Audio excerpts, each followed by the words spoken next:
One-man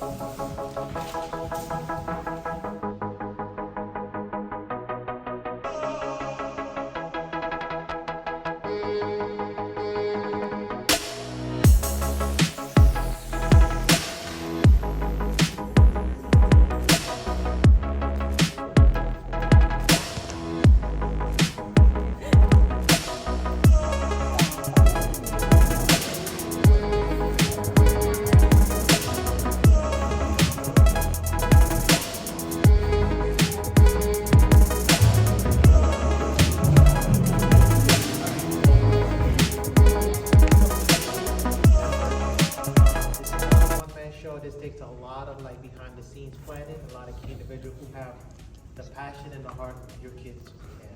And my name is Mr. Paris. I teach AP3 design for the freshmen. I'm very glad that you're here. I'm very glad that Mr. Paris has been able to set up all of this for us. He says that it's a teamwork, which it is true, but he has been leading this exhibition and installing and working with all of your students. So we are here just to support the teachers and support the students, and we're very glad that we're able to do that. And this is a first that we hope to continue to do year after year to give the opportunity to freshmen. Is one part of the African Heritage Cultural Arts Center. The center focuses on all of the arts. In this case, we're in the main gallery, and we're excited to be able to host you guys, and we would like to continue the relationship with New World School of the Arts. I want to say that those are pretty crucial. Now, we're going to talk, the first thing is, Mr. Paris, why do I have to sketch?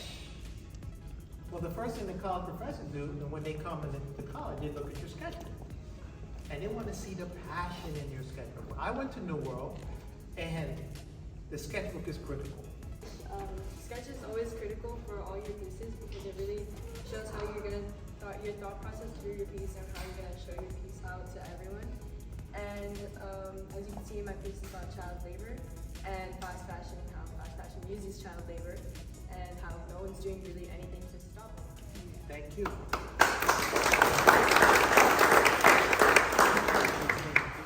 And this is the final product. It took a while to make this.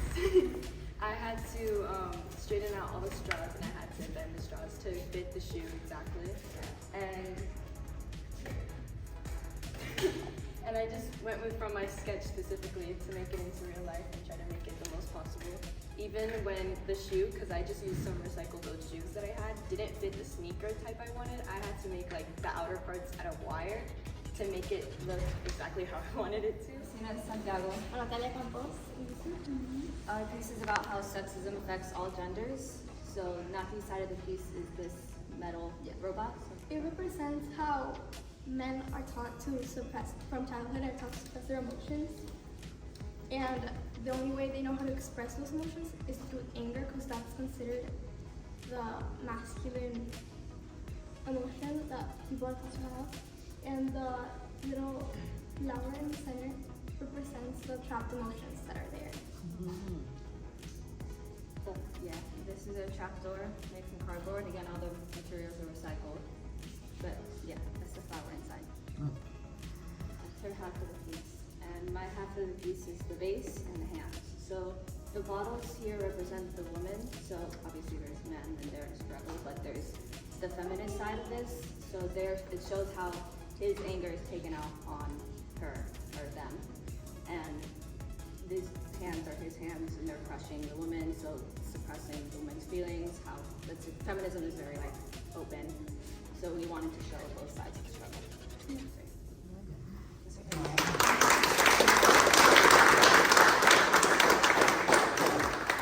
They have to come together as a unit. So how do we build motivation? Get them to like feed off each other's energy. That was the secret to this assignment. It's about how this kid can motivate the next kid to really come together and collaborate and make a strong piece as one. I want us to get an idea how much like it's really affecting us. Pollution, the overall is pollution. Pollution is such a big problem, and so many people know about it. Like, not enough people actually look in depth into it and like know the specifics and know just how dangerous it is. So, like microplastics is one of the problems which we feed it through food and it passes on through, what Laura said, bioaccumulation, where it builds up as more animals eat microplastics and the animals eat other animals that have microplastics. The plastic builds up and then eventually we eat it and we get all this plastic in our system and it really like takes a toll on us.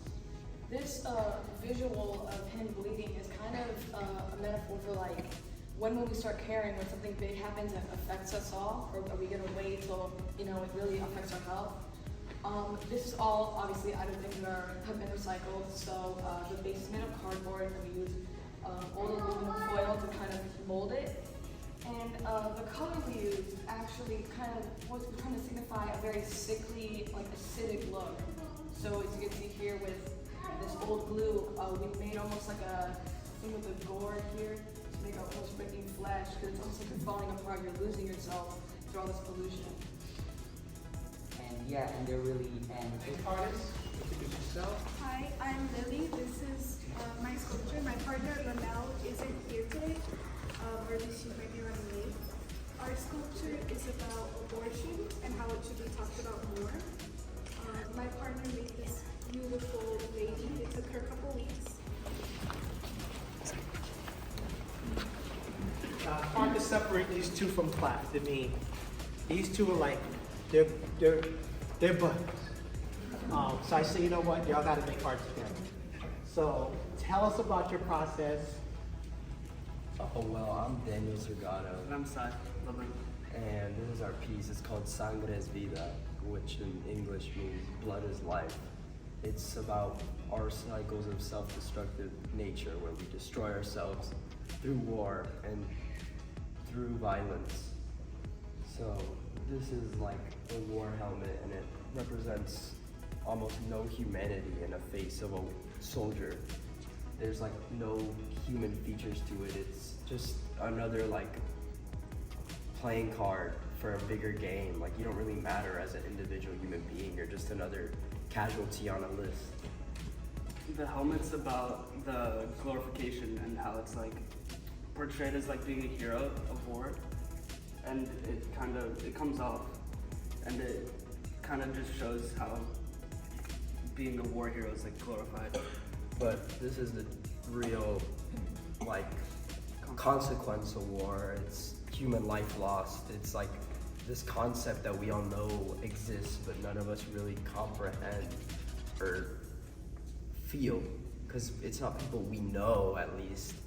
But like, Everyone loses. it's almost like a natural cycle, and it's hard to remove ourselves from it, and we really have to evolve as a human race and let go of it. And that's the toughest thing to do. But yeah, that's our project.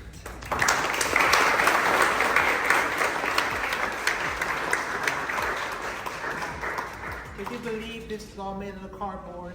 Oh, Everything you see in this room is recyclable. So they said, Mr. Paris, how was it when you were in school? I said, materials are very expensive. So me and my friends at MICA, you won't believe this, but we would go out on Sundays with a shopping cart in the neighborhood and collect junk and create beautiful works of art in college and got A's on it. And I didn't spend all that money. So find things that are already out there, recycle, repurpose them, upcycle them, steal them, do what you gotta do, and put your touch in it. Again, I wanna thank you all for coming out. Roam around, take pictures, post, tag the school, tag the Booster Club. Again, let's give it up for the students.